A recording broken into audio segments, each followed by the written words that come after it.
A school of angelfish drift by in this underwater jungle.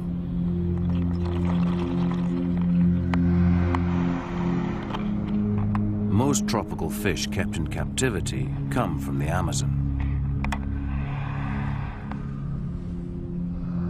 Everybody watching them, and just the little boys is saying that they don't know how these divers can swim with the big shoes, and they can't believe it that they can swim so fast and go under the trees like that. It's a big entertainment for them. Many creatures in these forest waters have evolved extraordinary colors to find one another.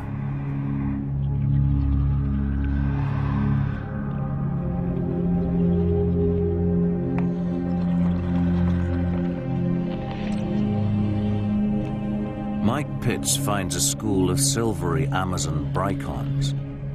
They glide past, searching for fruit fallen from the trees overhead. Many fish here have developed unique behavior.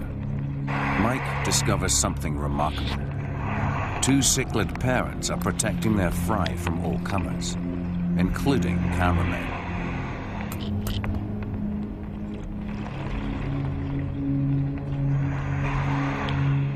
They've dug a deep hole in the sand with their mouths to make an underwater nursery for their babies.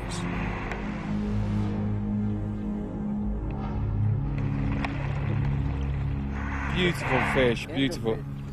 But at night it'd be a whole totally different sort of game, I think, because once that sun drops down, we'll get. I'm sure it's going to change a lot.